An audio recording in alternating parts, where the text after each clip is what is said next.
Ration দুর্নীতিতে ধৃত প্রাক্তন খাদ্যমন্ত্রী জ্যোতিপ্রিয় মল্লিক আর তার জামিনের মামলায় এবার ইডির অভিযোগ রেশন দুর্নীতির গঙ্গাসাগর হলেন জ্যোতিপ্রিয় মল্লিক।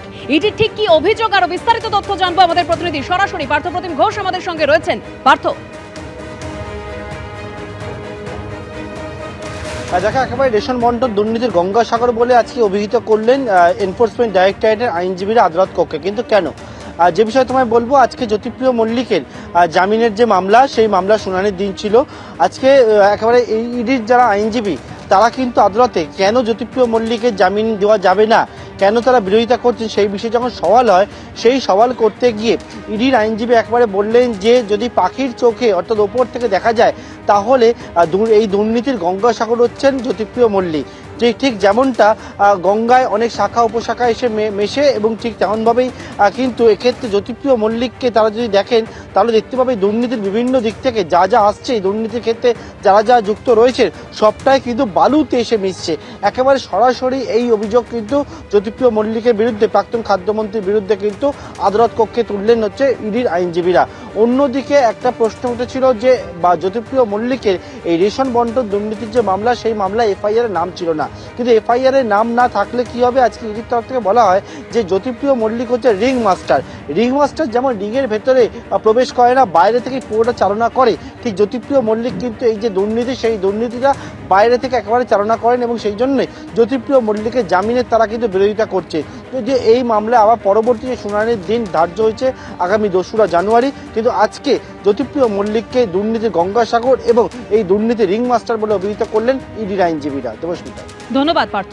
সংসদে দাঁড়িয়ে শিউরে ওঠার মতো একটা তথ্য দিয়েছেন বিদেশ প্রতিমন্ত্রী। তিনি কি বলছেন যে গত 8ই ডিসেম্বর, অর্থাৎ এই যে এবছর 8ই ডিসেম্বর পর্যন্ত বাংলাদেশে হিন্দু সহ সংখ্যালঘুদের ওপর হামলার 2200টি ঘটনা ঘটেছে।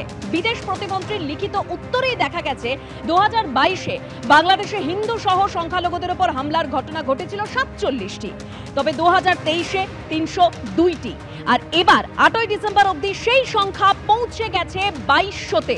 বিদেশ প্রতিমন্ত্রীর দেওয়া তথ্য অনুযায়ী হিন্দু সহ সংখ্যালঘুদের উপর হামলার ঘটনার নিরিখে পাকিস্তানকেও ছাপিয়ে গেছে বাংলাদেশ।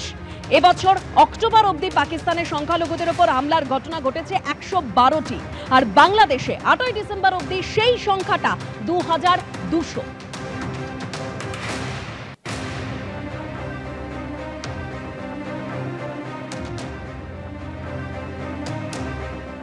अंतर्राष्ट्रीय कृष्ण भावनामृत संघ इस्कॉन और बाकी जितने भी अल्पसंख्यक हैं बांग्लादेश के इस तनावग्रस्त परिस्थिति को लेकर बहुत चिंतित हैं।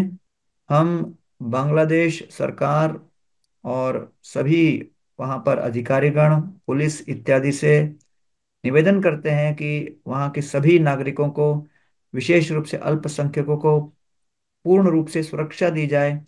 हमारे जितने भी वहाँ पर मंदिर हैं जहाँ पर स्वेच्छा से सभी नागरिक अपने अपने धर्मानुसार प्रार्थना इत्यादि कर रहे हैं, उन मंदिरों की सुरक्षा हो, उन विग्रहों की सुरक्षा हो और उन भक्तों की सुरक्षा हो। तो बांग्लादेश के सरकार से भी हम यही निवेदन करते हैं कि सभी अल्पसंख्यक, चाहे वो हिंदू हो, बुद्ध बौद्ध हो, क्रिश्चियन हो, जो कोई भी हो, उनके रिलीजियस फ्रीडम को अपनाने का और पालन करने का अधिकार दिया जाए, और उनके जितने भी सेवा पूजा के स्थल हैं उन स्थलों को संरक्षित किया जाए।